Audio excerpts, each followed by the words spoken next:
Starting with news from the United States, a massive wildfire in LA suburb has burnt buildings and caused thousands of evacuations. Hurricane-force winds are tearing through the Pacific region as the almost 3,000-acre blaze engulfs the area.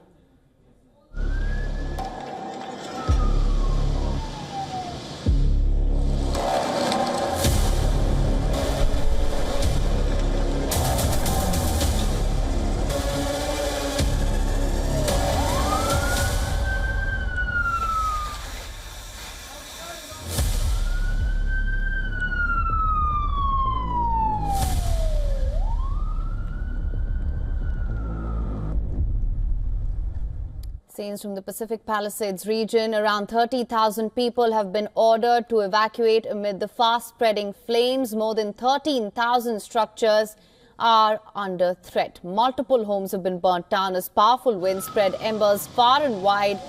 LA County Fire Chief has warned that they are not out of danger, adding that the winds are expected to pick up.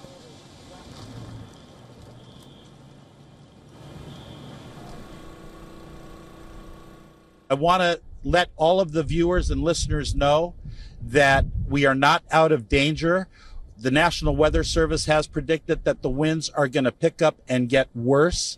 We're going to have the most significant wind event between 10 p.m. this evening and 5 a.m. tomorrow morning. So it's incumbent that everybody have a wildfire action plan for their home if they live in a brush-covered area. Please visit the LA County Fire Department website for ready, set, go information. Hundreds of firefighters have swarmed the area, attacking the blaze from the ground and from air. Crews are working in steep terrain to cut back vegetation to create fire breaks. California Governor Gavin Newsom has said that he saw many structures already destroyed. The White House has said that President Joe Biden has been briefed and his team is in touch with local officials to offer federal assistance.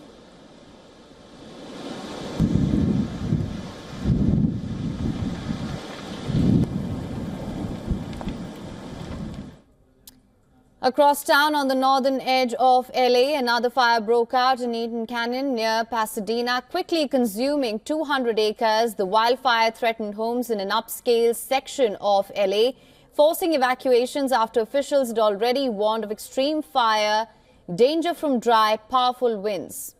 Do we get to eat dinner or no? Huh? Smoke could be seen blowing from the hills from miles away as flames encroached on nearby homes. The fire was fueled by Santa Ana winds and blow warm and dry winds from the inland desert towards the coast. As per the National Weather Service, this could be the strongest Santa Ana windstorm in more than a decade across LA and Ventura County.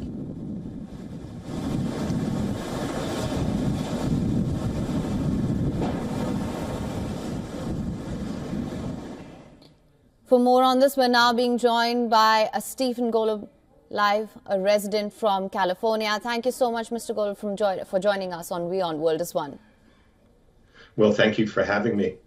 Mr. Golub, I want to understand from you, a resident of California, of the situation there in an area that is so prone to such calamities. Could you talk to us about the threat it poses and the toll it takes on the residents, of course?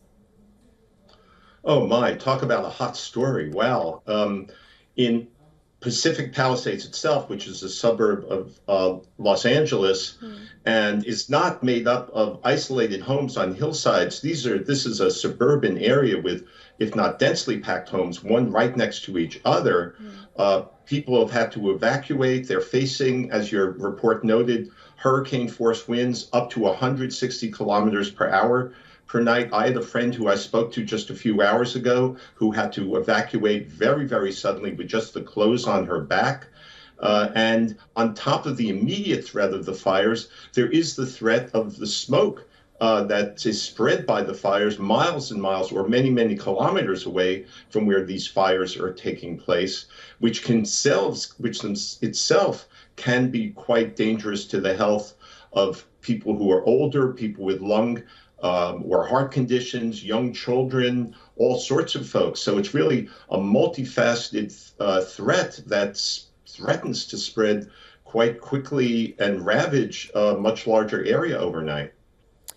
Right, and what do you have to say about the disaster preparedness of the state? Are there any gaps that require urgent attention? That's a good question.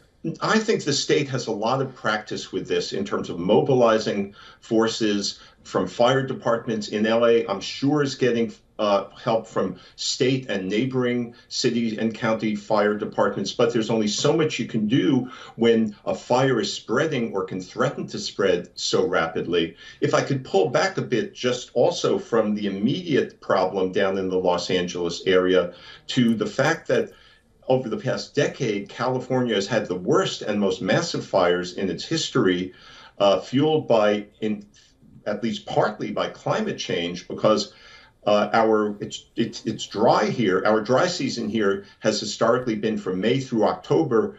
That fire season, the dry season, is getting longer and hotter, which is obviously fuel for the flames that are spreading now indirectly. And it's not just a California problem. This is throughout the West Coast and even has affected parts of the United States, other parts of the United States and Canada.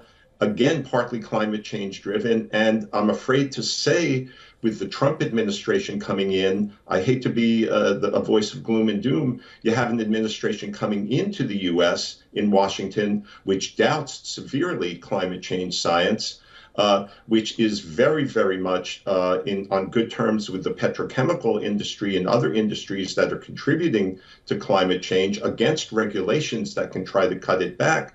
So this is not just a state or national or even continental problem. It's a global problem that I'm embarrassed or afraid to say my own country may be contributing to, and then may be affecting your country severely or is affecting your country severely through droughts, floods, severe weather events, and the like.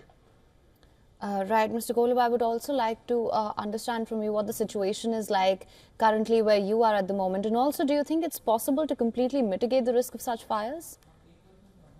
That's a good question. There are two good questions, really. Where I am right now is fine. I'm in Northern California, in the San Francisco area, generally maybe 500 or so miles, maybe less, but well north of the Los Angeles area. We've had rains early in what is our winter, so we're not facing this kind of threat. We have in the past, though, in many times, my wife and I had to almost evacuate twice from the place where we used to live, maybe 20 miles away from where we are now, in the middle of the night, due to the threat of fire several years ago. And it's something that we have experienced in the past in this area and throughout Northern California. In terms of mitigating it, there are efforts to mitigate going on in terms of cutting down brush to try to prevent fires from starting across the state, in terms of power lines being buried. But that's a very, very long-term approach that's necessary, but that can't really limit the threat of fires very much in the short run. Right. Well, all right, Mr. Golub, thank you so much for joining us on WION World as One, sharing your insights and, of course, your experience with us. Stay safe.